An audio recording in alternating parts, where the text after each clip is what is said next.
The wind that night smelled of bay salt and chimney smoke as Elisa Marichal opened the mahogany chest her grandmother had forbidden her to touch. Inside lay a circular instrument, smaller than her palm. Its 12 petals were enamel pink like new rosebuds, but a dark iron needle pierced their center and spun restlessly, although the room was perfectly still. The rim bore no degrees, only a single inscription in archaic Provençal. Que l'amour mena, let love guide. Elisa's grandmother Manon had spent her last years speaking in riddles. On the morning before she died, she had whispered, "When the world seems emptied of kindness, follow the flower." Then she pressed the chest key into her granddaughter's hand. For 6 months, Elisa, 23, a recently furloughed violinist from Avignon, had wavered between grief and disbelief. Only on this desolate December evening, vacillating between despair over cancelled concerts and anger at humankind's sudden loneliness, did she dare open the lid. The needle slowed the instant Elisa touched the compass rim. It quivered, not toward north as the map on the wall indicated, but to the northeast ceiling corner, an impossible direction for a magnet. She stepped sideways. The needle pursued, realigning so the rose's permanent petal marked its new heading. When she reached the window and looked down to the cobblestone street below, the arrow halved itself between 2 faint stars. "Not north," she murmured. "Where then?" The next morning a letter arrived, postmarked Johannesburg. It announced that her childhood friend, Sifo Gwala, now a physician there, had collapsed from exhaustion and viral pneumonia after serving unbroken shifts in an overcrowded hospital. He was stable, yet weak, unwilling to leave his patients, though the staff begged him to rest. The message ended with a plea from the head nurse. "He speaks of you often. A voice he calls music itself. Come if you can." Elisa stared at the rose compass lying on her breakfast table.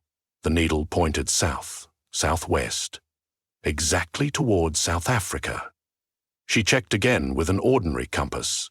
True north remained north. The rose insisted on Sippo. A chill salted her skin. Could love be something magnetic, measurable? Impossible.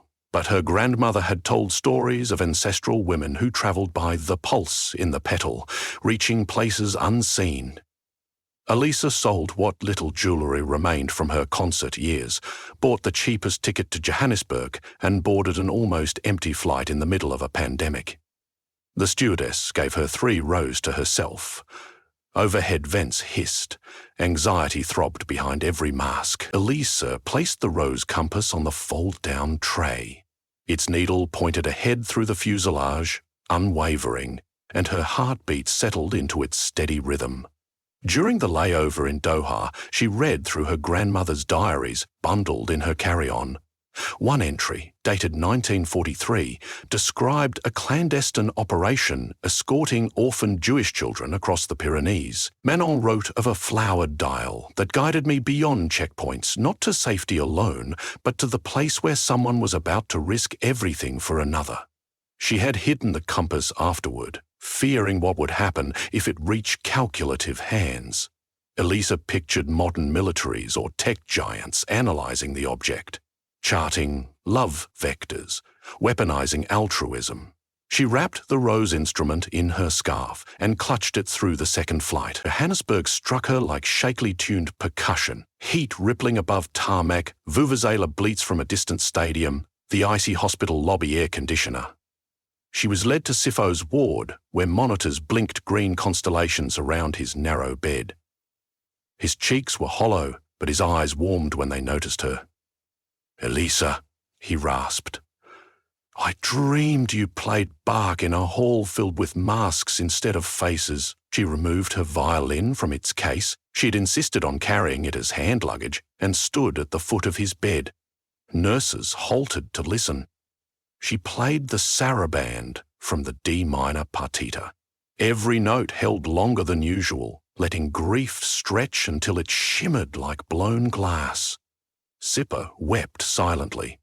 Afterward, he slept, breath more regular than it had been in days. The rose compass lay on his bedside table. For the first time, its needle stilled. Elisa felt both victory and dread. Had she reached the greatest act of love it sought? Surely not. There were bigger sacrifices in the world than a musician visiting an ailing friend. At sunrise, the needle jerked southeast. Sipo awoke, insistent. "Go!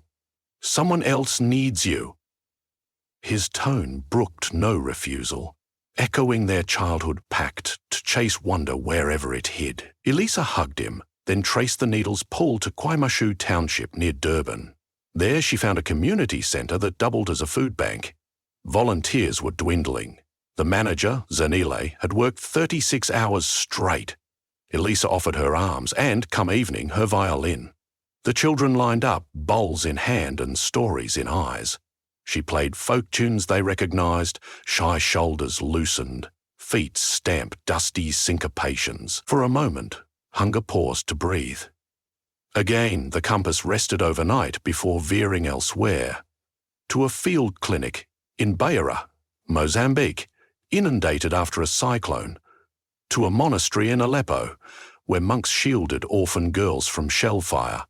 To a refugee camp on Lesbos, where a nurse named Stevrula, pregnant and alone, considered abandoning her post, but stayed because Elisa shared lullabies in Greek she'd learned on tour years before. Months blurred.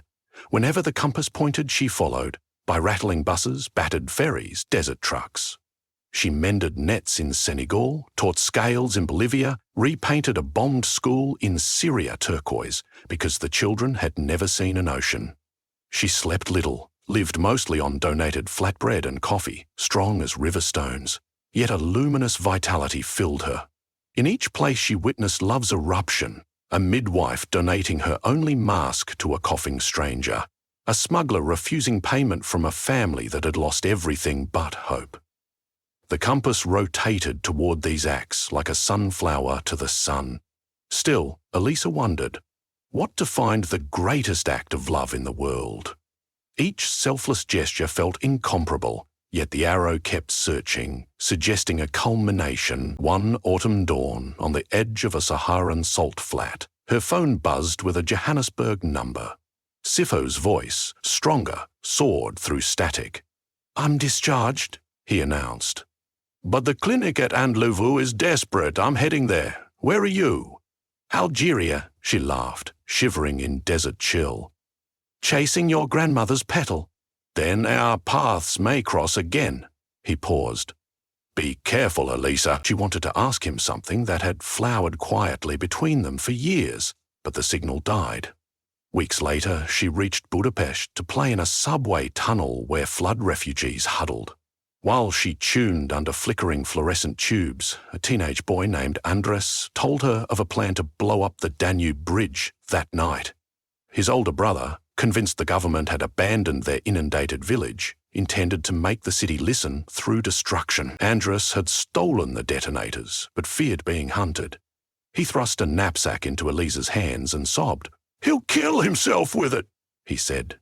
The compass needle spun like a tempest, then locked onto the boy. Thunder cracked onto the tunnel. Elisa swallowed, realizing the pedal pointed toward preventing this violence, a love act that might dwarf every deed she had seen. She found the brother, Democus, at the bridge's understructure, wind whipping his hair. He's held no weapon, his bomb components gone, but he was scaling the girders to jump with a banner reading "Drowned Voices." Elisa climbed after him, violins strapped across her back. Rain slicked the steel, police sirens wailed distant. When she reached him on a beam above winter-black water, she spoke quietly. Of Andres's terror, of villages that needed builders, not martyrs, of her own grandmother ferrying children across mountains when despair seemed unalterable. The Domokos trembled but wouldn't descend, so Elisa unlatched her violin case, balanced on the girder, and drew the bow. The raindrops clattered, pizzicato on strings between notes. She played Tordinha's duo for violin and cello, arranged for solo instrument, coaxing its Hungarian folk heart into the storm. Cars halted on the span below. Passers-by looked up as sound ricocheted off rivets and water. Mid-Cadenes the scaffold shook. Domokos dropped the banner and sank to his knees, sobbing. Elisa extended her free hand.